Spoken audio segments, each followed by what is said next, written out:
Uma lesão na medula espinhal, por muito tempo, isso foi visto quase como uma sentença de paralisia permanente.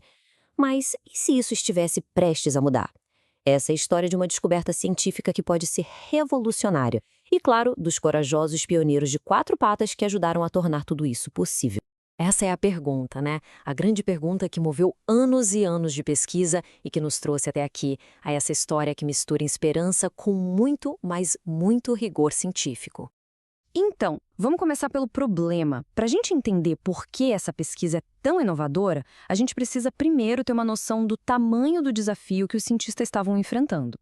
Olha, o consenso na medicina sempre foi bem claro. Uma vez que a medula espinhal é danificada de forma grave, a perda de função era considerada irreversível. O corpo por si só não conseguia se consertar. Mas por que exatamente?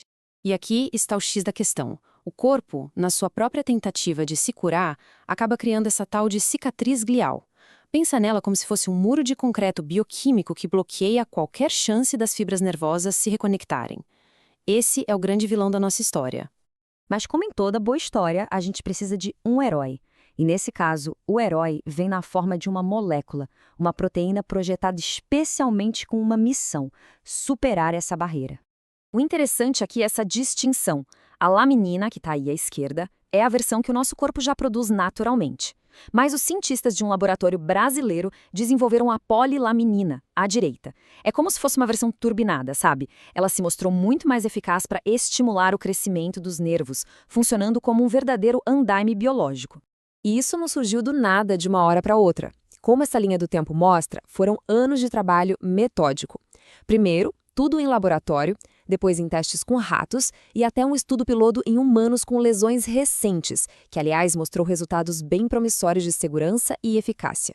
O que nos leva ao coração desta análise. Porque veja bem, o sucesso em lesões agudas, ou seja, recentes, era uma coisa. Mas o verdadeiro teste de fogo ainda estava por vir.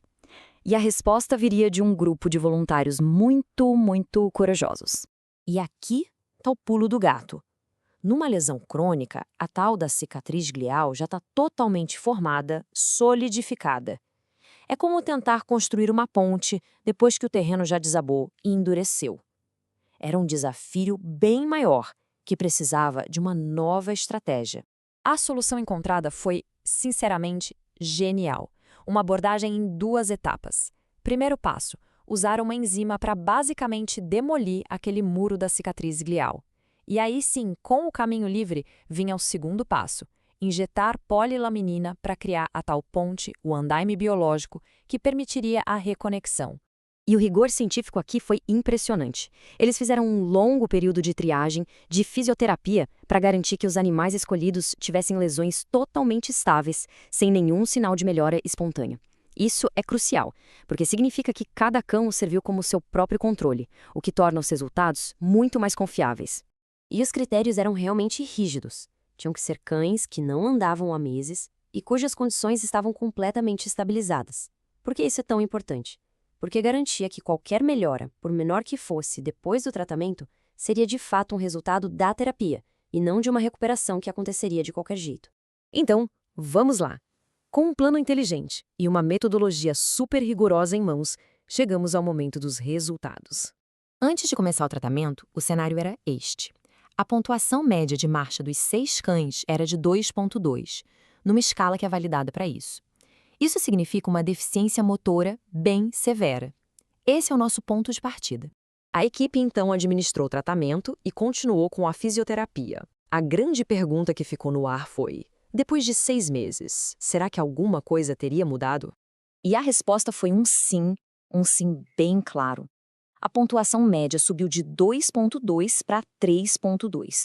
Pode não parecer um salto gigantesco, mas no mundo da neurologia, isso é uma melhora estatisticamente significativa. E para os cães e seus tutores, com certeza representou uma mudança muito real.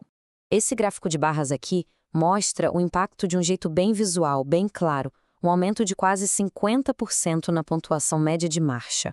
É a prova de que aquela estratégia de destruir a cicatriz e construir a ponte teve um efeito que pôde ser medido.